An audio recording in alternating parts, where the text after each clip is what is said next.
Chapter 2. This is what Isaiah son of Amos saw concerning Judah and Jerusalem. In the last days, the mountain of the Lord's temple will be established as chief among the mountains. It will be raised above the hills, and all nations will stream to it. Many peoples will come and say, "Come, let us go up to the mountain of the Lord, to the house of the God of Jacob. He will teach us his ways, so that we may walk in his paths." The law will go out from Zion, the word of the Lord from Jerusalem. He will judge between the nations and will settle disputes for many peoples. They will beat their swords into plowshares and their spears into pruning hooks. Nation will not take up sword against nation, nor will they train for war any more. Come, O house of Jacob, let us walk in the light of the Lord. You have abandoned your people, the house of Jacob. They are full of superstitions from the east. They practice divination like the Philistines and clasp hands with pagans. Their land is full of silver and gold. There is no end to their treasures. Their land is full of horses. There is no end to their chariots. Their land is full of idols. They bow down to the work of their hands, to what their fingers have made. So man will be brought low and mankind humbled. Do not forgive them. Go into the rocks. Hide in the ground from dread of the Lord and the splendor of his majesty. The eyes of the arrogant man will be humbled, and the pride of men brought low. The Lord alone will be exalted in that day. The Lord Almighty has a day in store for all the proud and lofty, for all that is exalted, and they will be humbled. For all the cedars of Lebanon, tall and lofty, and all the oaks of Bashan, for all the towering mountains and all the high hills, for every lofty tower and every fortified wall, for every trading ship and every stately vessel. The arrogance of man will be brought low, and the pride of men humbled. The Lord alone will be exalted in that day, and the idols will totally disappear. Men will flee to caves in the rocks and to holes in the ground from dread of the Lord and the splendor of his majesty when he rises to shake the earth. In that day, men will throw away to the rodents and bats their idols of silver and idols of gold which they made to worship. They will flee to caverns in the rocks and to the overhanging crags from dread of the Lord and the splendor of his majesty when he rises to shake the earth. Stop trusting in man, who has but a breath in his nostrils. Of what account is he? Chapter 3. See now the Lord Almighty is about to take from Jerusalem and Judah both supply and support, all supplies of food and all supplies of water, the hero and warrior, the judge and prophet, the soothsayer and elder, the captain of 50 and man of rank, the counselor, skilled craftsman, and clever enchanter. I will make boys their officials. Mere children will govern them. People will oppress each other, man against man, neighbor against neighbor. The young will rise up against the old, the base against the honorable. A man will seize one of his brothers at his father's home and say, "You have a cloak. You be our leader. Take charge of this heap of ruins." But in that day he will cry out, "I have no remedy. I have no food or clothing in my house. Do not make me the leader of the people." Jerusalem staggers. Judah is falling. Their words and deeds are against the Lord, defying his glorious presence. The look on their faces testifies against them. They parade their sin like Sodom. They do not hide it. Woe to them! They have brought disaster upon themselves. Tell the righteous it will be well with them, for they will enjoy the fruit of their deeds. Woe to the wicked! Disaster is upon them. They will be paid back for what their hands have done. Youths oppress my people. Women rule over them. O my people, your guides lead you astray. They turn you from the path. The Lord takes his place in court. He rises to judge the people. The Lord enters into judgment against the elders and leaders of his people. It is you who have ruined my vineyard. The plunder from the poor is in your houses. What do you mean by crushing my people and grinding the faces of the poor? Declares the Lord Almighty. The Lord says, the women of Zion are haughty, walking along with outstretched necks, flirting with their eyes, tripping along with mincing steps, with ornaments jingling on their ankles. Therefore the Lord will bring sores on the heads of the women of Zion. The Lord will make their scalps bald. In that day the Lord will snatch away their finery, the bangles and headbands and crescent necklaces, the earrings and bracelets and veils, the headdresses and ankle chains and sashes, the perfume bottles and charms, the signet rings and nose rings, the fine robes and the capes and cloaks, the purses and mirrors, and the linen garments and tiaras and shawls. Instead of fragrance, there will be a stench. Instead of a sash, a rope. Instead of well-dressed hair, baldness. Instead of fine clothing, sackcloth. Instead of beauty, branding. Your men will fall by the sword, your warriors in battle. The gates of Zion will lament and mourn. Destitute she will sit on the ground. Chapter 4. In that day 7 women will take hold of one man and say, we will eat our own food and provide our own clothes. Only let us be called by your name. Take away our disgrace. In that day the branch of the Lord will be beautiful and glorious, and the fruit of the land will be the pride and glory of the survivors in Israel.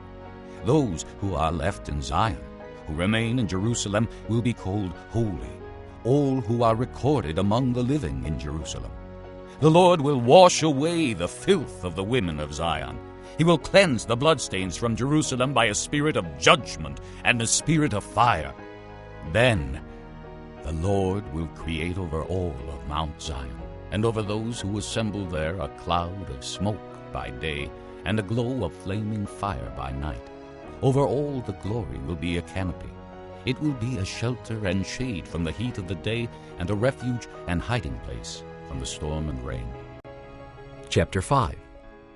I will sing for the one I love a song about his vineyard. My loved one had a vineyard on a fertile hillside. He dug it up and cleared it of stones and planted it with the choicest vines. He built a watchtower in it and cut out a winepress as well. Then he looked for a crop of good grapes, but it yielded only bad fruit. Now you dwellers in Jerusalem and men of Judah, judge between me and my vineyard. What more could have been done for my vineyard than I have done for it?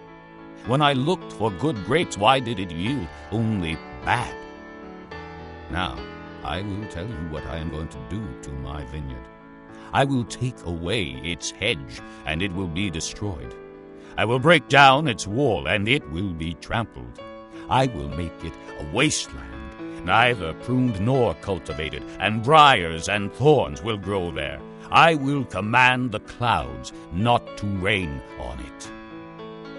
The vineyard of the Lord Almighty is the house of Israel, and the men of Judah are the garden of his delight. And he looked for justice, but saw bloodshed, for righteousness, but heard cries of distress. Woe to you who add house to house and join field to field till no space is left, and you live alone in the land. The Lord Almighty has declared in my hearing. Surely the great houses will become desolate, the fine mansions left without occupants. A 10-acre vineyard will produce only a bath of wine, a homer of seed, only an ephah of grain. Woe to those who rise early in the morning to run after their drinks, who stay up late at night till they are inflamed with wine. They have harps and lyres at their banquets, tambourines and flutes and wine, but they have no regard for the deeds of the Lord, no respect for the work of his hands. Therefore my people will go into exile for lack of understanding. Their men of rank will die of hunger, and their masses will be parched with thirst. Therefore the grave enlarges its appetite, and opens its mouth without limit. Into it will descend their nobles and masses with all their brawlers and revelers. So man will be brought low, and mankind humbled, the eyes of the arrogant humbled. But the Lord Almighty will be exalted by his justice, and the holy God will show himself holy by his righteousness. Then sheep will graze, as in their own pasture. Lambs will feed among the ruins of the rich. Woe to those who draw sin along with cords of deceit, and wickedness as with cart ropes. To those who say, "Let God hurry. Let him hasten his work so we may see it. Let it approach. Let the plan of the Holy One of Israel come so we may know it." Woe to those who call evil good and good evil, who put darkness for light and light for darkness, who put bitter for sweet and sweet for bitter. Woe to those who are wise in their own eyes and clever in their own sight. Woe to those who are heroes at drinking wine and champions at mixing drinks, who acquit the guilty for a bribe but deny justice to the innocent. Therefore, as tongues of fire lick up straw, and as dry grass sinks down in the flames, so their roots will decay, and their flowers blow away like dust. For they have rejected the law of the Lord Almighty, and spurned the word of the Holy One of Israel. Therefore the Lord's anger burns against his people. His hand is raised, and he strikes them down. The mountains shake, and the dead bodies are like refuse in the streets. Yet for all this, his anger is not turned away. His hand is still upraised. He lifts up a banner for the distant nations. He whistles for those at the ends of the earth. Here they come, swiftly and speedily. Not one of them grows tired or stumbles. Not one slumbers or sleeps. Not a belt is loosened at the waist. Not a sandal thong is broken. Their arrows are sharp. All their bows are strung. Their horses' hoofs seem like flint. Their chariot wheels like a whirlwind. Their roar is like that of the lion. They roar like young lions. They growl as they seize their prey and carry it off with no one to rescue. In that day they will roar over it like the roaring of the sea. And if one looks at the land, he will see darkness and distress. Even the light will be darkened by the clouds. Chapter 6. In the year that King Uzziah died, I saw the Lord seated on a throne, high and exalted, and the train of his robe filled the temple. Above him were seraphs, each with 6 wings. With 2 wings they covered their faces, with 2 they covered their feet, and with 2 they were flying. And they were calling to one another, "Holy, holy, holy is the Lord Almighty. The whole earth is full of his glory." At the sound of their voices, the doorposts and thresholds shook, and the temple was filled with smoke. "Woe to me!" I cried. "I am ruined, for I am a man of unclean lips, and I live among a people of unclean lips, and my eyes have seen the King, the Lord Almighty." Then one of the seraphs flew to me with a live coal in his hand, which he had taken with tongs from the altar. With it he touched my mouth and said, "See, this has touched your lips. Your guilt is taken away, and your sin atoned for." Then I heard the voice of the Lord saying, "Whom shall I send, and who will go for us?" And I said, "Here am I. Send me." He said, "Go and tell this people, be ever hearing, but never understanding. Be ever seeing, but never perceiving. Make the heart of this people calloused. Make their ears dull, and close their eyes. Otherwise they might see with their eyes, hear with their ears, understand with their hearts, and turn and be healed." Then I said, "For how long, O Lord?" And he answered, "Until the cities lie ruined and without inhabitant, until the houses are left deserted, and the fields ruined and ravaged, until the Lord has sent everyone far away, and the land is utterly forsaken. And though a tenth remains in the land, it will again be laid waste. But as the terebinth and oak leave stumps when they are cut down, so the holy seed will be the stump in the land. Chapter 7. When Ahaz, son of Jotham, the son of Uzziah, was king of Judah, King Rezin of Aram, and Pekah, son of Remaliah, king of Israel, marched up to fight against Jerusalem, but they could not overpower it. Now the house of David was told, Aram has allied itself with Ephraim. So the hearts of Ahaz and his people were shaken, as the trees of the forest are shaken by the wind. Then the Lord said to Isaiah, Go out, you and your son Shear-Jashub, to meet Ahaz at the end of the aqueduct of the upper pool, on the road to the washerman's field.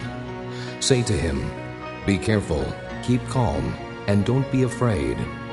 Do not lose heart because of these two smoldering stubs of firewood, because of the fierce anger of Rezin and Aram and the son of Remaliah. Aram, Ephraim, and Remaliah's son have plotted your ruin, saying, Let us invade Judah. Let us tear it apart and divide it among ourselves, and make the son of Tabeal king over it. Yet this is what the sovereign Lord says. It will not take place. It will not happen. For the head of Aram is Damascus, and the head of Damascus is only Rezin. Within 65 years, Ephraim will be too shattered to be a people. The head of Ephraim is Samaria, and the head of Samaria is only Remaliah's son. If you do not stand firm in your faith, you will not stand at all. Again the Lord spoke to Ahaz. Ask the Lord your God for a sign, whether in the deepest depths or in the highest heights. But Ahaz said, I will not ask. I will not put the Lord to the test. Then Isaiah said, Hear now, you house of David. Is it not enough to try the patience of men? Will you try the patience of my God also? Therefore the Lord himself will give you a sign. The virgin will be with child, and will give birth to a son, and will call him Emmanuel. He will eat curds and honey when he knows enough to reject the wrong and choose the right.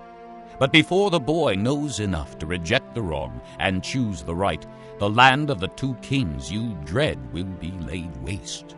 The Lord will bring on you and on your people, and on the house of your father, a time unlike any since Ephraim broke away from Judah. He will bring the king of Assyria. In that day the Lord will whistle for flies from the distant streams of Egypt, and for bees from the land of Assyria. They will all come and settle in the steep ravines, and in the crevices in the rocks, on all the thorn bushes, and at all the water holes.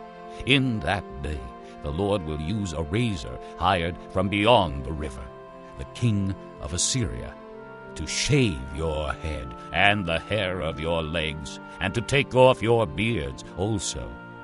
In that day a man will keep alive a young cow and 2 goats, and because of the abundance of the milk they give, he will have curds to eat. All who remain in the land will eat curds and honey. In that day, in every place where there were 1,000 vines worth 1,000 silver shekels, there will be only briars and thorns. Men will go there with bow and arrow, for the land will be covered with briars and thorns. As for all the hills once cultivated by the hoe, you will no longer go there, for fear of the briars and thorns. They will become places where cattle are turned loose and where sheep run.